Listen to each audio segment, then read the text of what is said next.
It's good to be with you again this morning as we continue our study, Order and Ardor, Presbyterians in America. Today, Part 2, Schism and Revival, 1706 to 1758. By the turn of the century in 1700, the churches in America which considered themselves Presbyterian had come to have varied backgrounds. Some were predominantly Scottish and some Scots-Irish.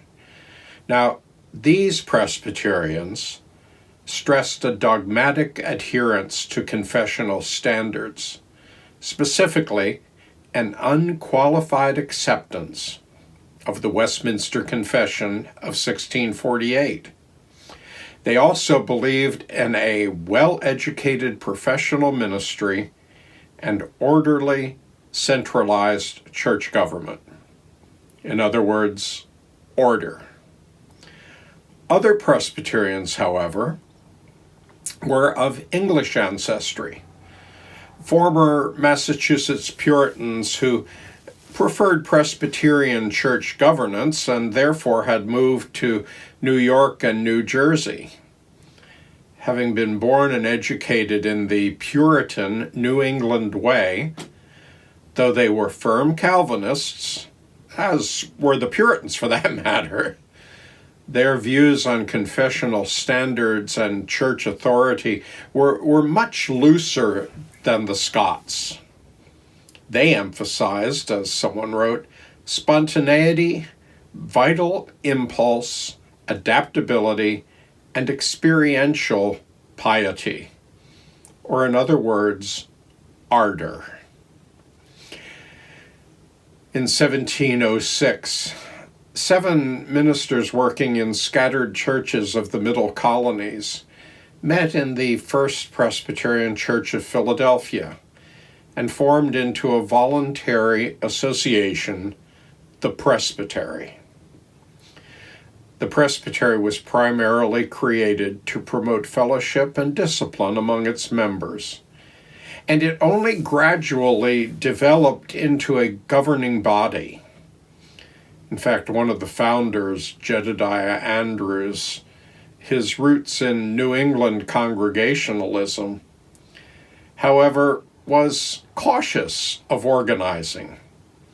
He wrote, "We will accept the name of Presbytery, provided the body shall assume no authority over the churches.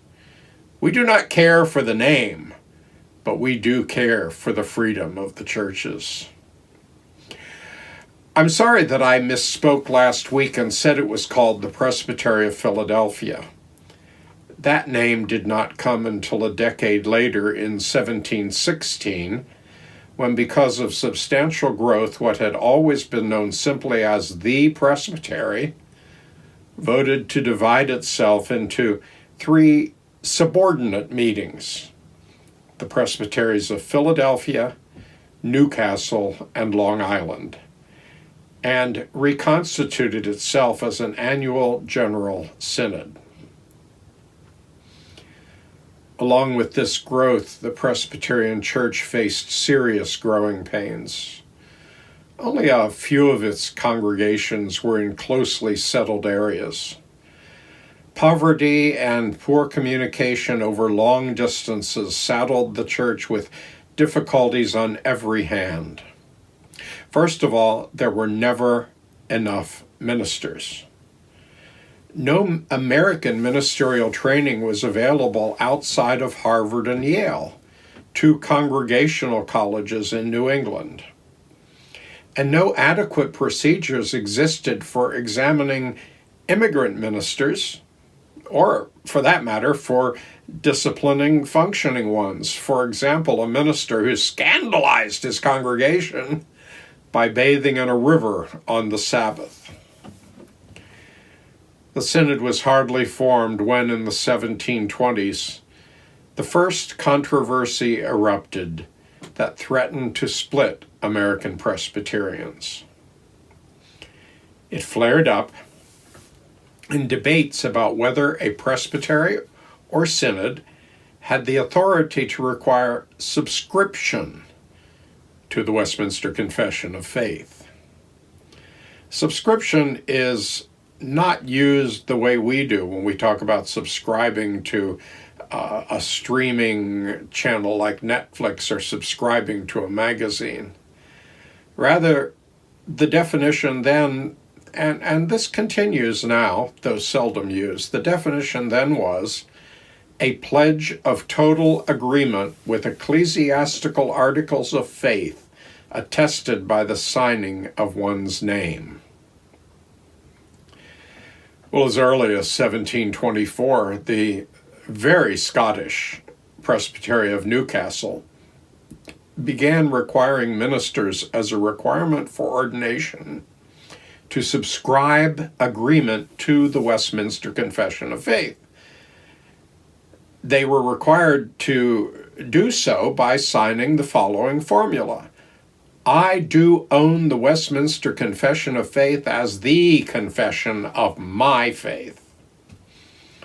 John Thompson, 1690 to 1753, a Scots-Irish Presbyterian, was determined to make strict subscription to the Westminster Standards apply not just to his Presbytery of Newcastle, but apply to all Presbyterian ministers in the colonies, no matter what presbytery. He turned to the Synod to enforce this requirement. He considered the Synod duty-bound to maintain doctrinal and moral purity among its members. He argued that requiring strict creedal subscription was a sure way of correcting erroneous views among the clergy. Well, Presbyterians of New England background resisted subscription because it smacked of the same ecclesiastical tyranny they had suffered from the Puritans back in New England. They argued that requiring strict subscription conflicted with liberty of conscience, and that the Bible alone was a sufficient rule of faith and practice.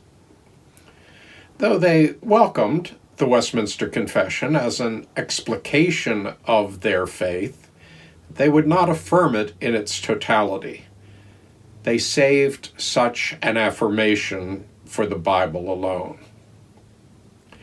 By the way, it's not to say that only Scots-Irish were on the one side and only New Englanders were on the other. Both were mixed, but to a small extent.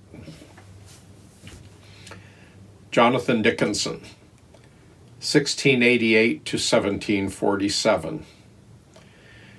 Dickinson was a Yale graduate, pastor at Elizabethtown, New Jersey, and leader of the anti-subscriptionist New Englanders.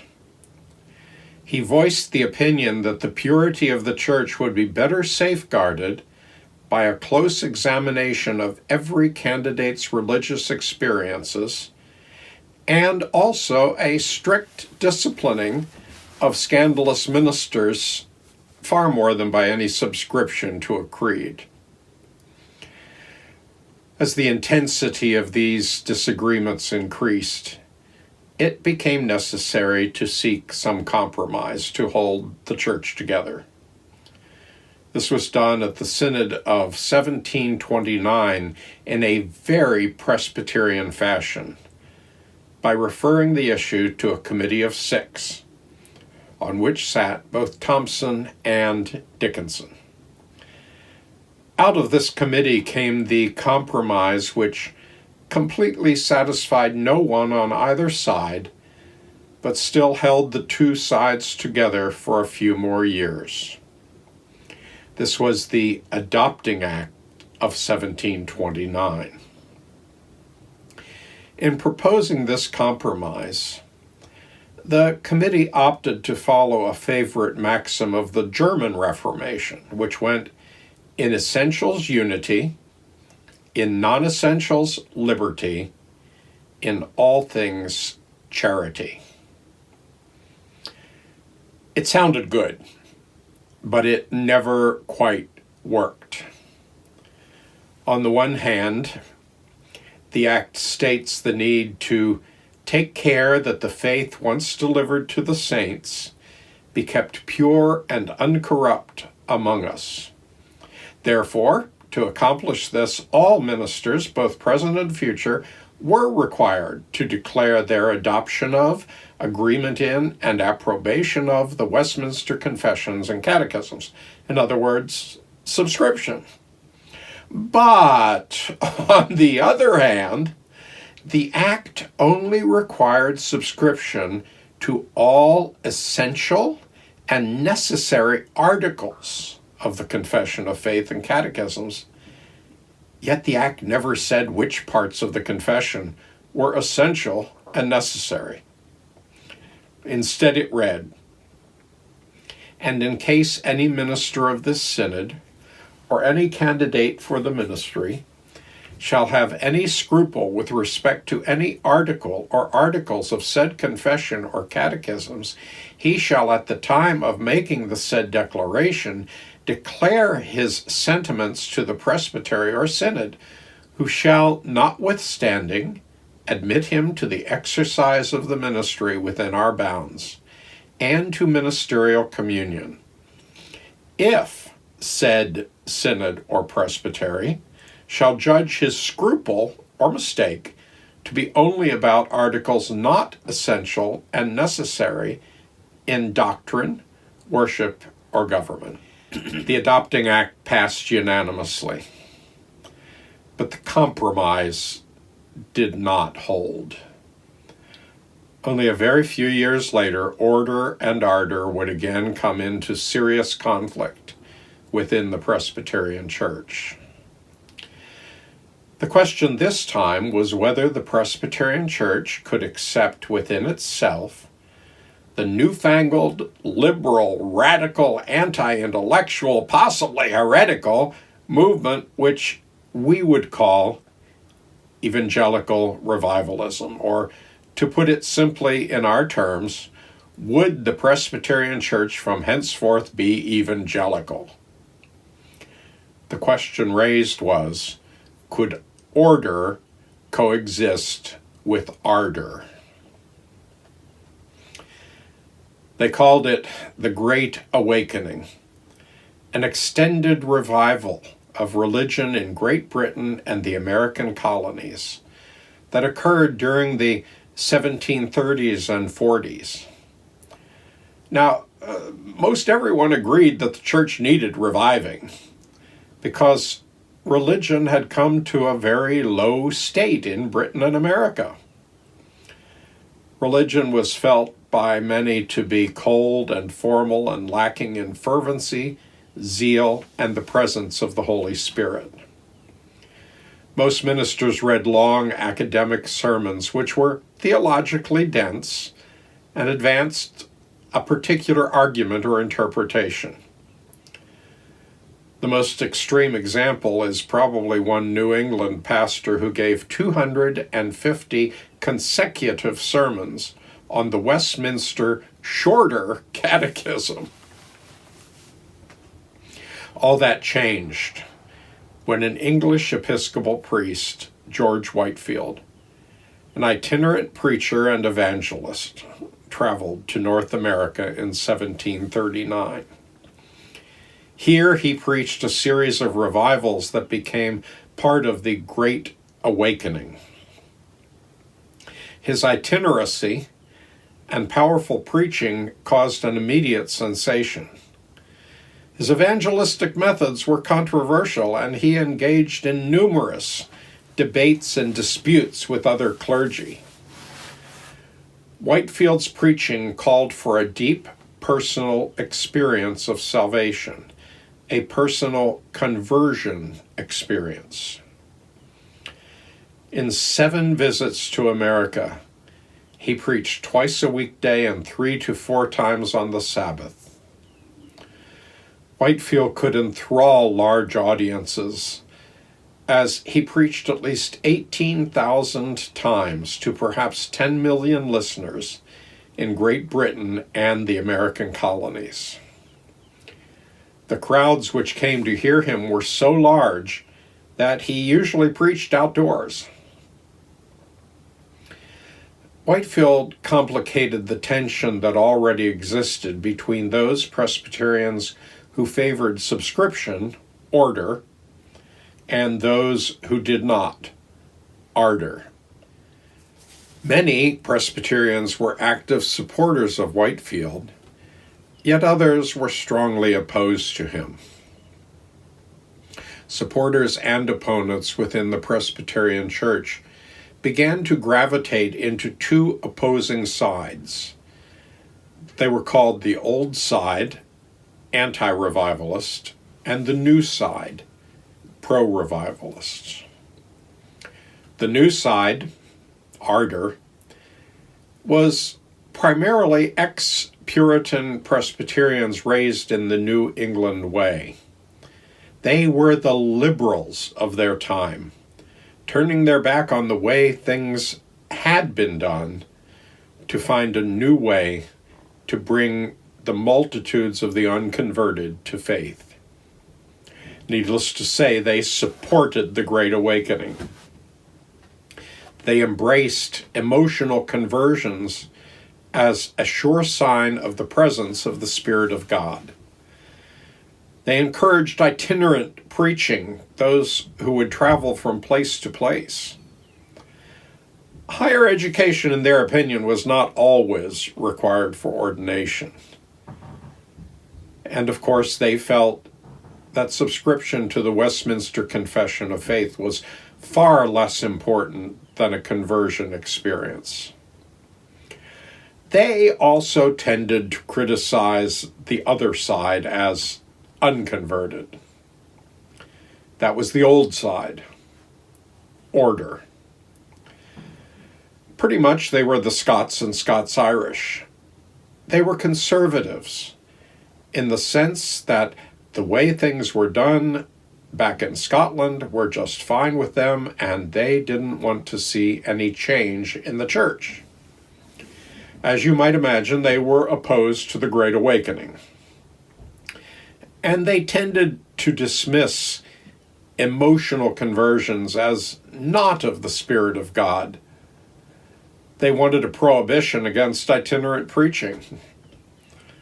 Higher education for them was essential as the minimum credential for ordination. Of course, subscription to the Westminster Confession of Faith continued to be far more important than any conversion experience. And indeed, they resented being characterized as unconverted by the New Side. The battle between Old Side and New Side focused on two issues: itinerancy and ministerial education. At the center of both issues were members of a family named Tennant. Itinerancy. Most of the ministers of the Awakening first preached the need for conversion in their own church where they were pastors, but they also traveled from place to place seeking sinners to convert. As they moved around, they preached to people belonging to neighboring congregations. Now, that was not a problem. It was even welcomed if the neighboring pastor supported the New Side. But more often, they were not welcome. For New Side preachers would intentionally seek out members of Old Side churches as those who were most in need of revival and personal conversion. Old Side pastors resented this. They questioned the ethics and even the legitimacy of these conversions. By this time, many emotional disturbances were routinely experienced with the revival. People broke down and wept, they cried out, they fainted, they convulsed, they screamed, they claimed visions of hell swallowing them up. The Old Side claimed that many who had had such a conversion experience later either openly backslid or became spiritually arrogant. And so secure in their pretended faith, they abandoned the means of grace. Into the fray stepped Gilbert Tennant. pastor of the Presbyterian Church of New Brunswick, New Jersey. Tennant was considered by the old side to be the ringleader of the new. In 1740, Gilbert Tennant preached and then printed a controversial sermon, The Danger of an Unconverted Ministry. In it, he accused those who were critical of revivals of being unconverted Pharisee teachers having no experience of a special work of the Holy Ghost. Tennant also strongly encouraged church members to flee the congregations of such anti-revival ministers and find new church homes in revivalist congregations. His opponents shot back by asserting that ministers and presbyteries alone had legitimate authority delegated by Christ to carry out the Christian ministry within their own congregations. Outsiders were not welcome. The claim was made that Tennant and other pro-revival Presbyterians were usurping Christ's authority by telling church members to resist the ministrations of their own pastors. The relation between a minister of the gospel and his flock, yea, and every person belonging to it, is a sacred and religious tie. Revivalism, they asserted, was simply a new-fangled method of religion, what we would call a fad. Education. But the particular issue which was about to split the church was education for ordination to ministry. The New Side liberals insisted that candidates for ordination give evidence of a conversion experience. Old Side conservatives disagreed. They argued that education in a first-rate European, mostly Scottish, university, or at least in one of the two recognized American schools, Harvard and Yale, and strict subscriptionism to the Westminster Confession, were the only requirements for ordination. In 1738, the Old Side pushed their position through the Synod, which demanded that ministers without degrees from major universities submit to examination by a synodical committee. This, of course, was a direct attack on the rights of the presbyteries. The Old Side proposal was also seen as a direct attack on Gilbert Tennant, and many of the other New Side ministers who had not been educated in Scotland, but in the Log College, founded outside of Philadelphia in 1726 by Gilbert's father, William Tennant Sr. William Sr. was an Irish-born Scotsman ordained in the Episcopal Church in Ireland. Emigrating to America in 1716, he married a Presbyterian minister's daughter and was accepted without reordination into the Presbyterian Church in 1718. He was an excellent teacher, and by 1733 had trained three of his sons, Gilbert, John, and William Jr., as well as a man named Samuel Blair, for the ministry. The elder Tennant taught a very experiential form of evangelical Puritanism. The Log College, as his enemies termed it derisively, turned out nearly a score of pietistic revivalists for the Presbyterian churches. Their goal was permanently changed lives, toward which the immense energy and pastoral care of these men were directed. Many of them were members of the Presbytery of New Brunswick. On the other hand, most of the ministers of the larger Presbytery of Philadelphia were graduates of Scottish universities and opposed the log college graduates as ill-trained for the ministry. When the synod met on May 27, 1941, all was set up for a final confrontation. A protest sought to expel the New Side ministers as schismatic. By coincidence, at this moment, the moderator, who was caught off guard by the whole affair, decided to leave the moderator's chair. In his absence, the New Side clergy were found to be in the minority, and they decided to leave. Subsequently, those who left formed the Synod of New York. The end result was schism, splitting the Presbyterian Church in two. A historian writing about a century later said of this meeting, it was a disorderly rupture. In subsequent years, the revivalist New Side Presbyterians grew as the revival continued, while at the same time the Old Side, they were decreasing. As the immigration of ministers from Britain decreased greatly, and they had not enough clergy to serve their churches. 15 years later, the membership of the Old Side Presbyterians was only 22 ministers, while the New Side Presbyterians numbered 70 ministers. By 1758, both sides were ready for reconciliation. A number of changes had taken place in church and society during the intervening years, which encouraged unity over disunion.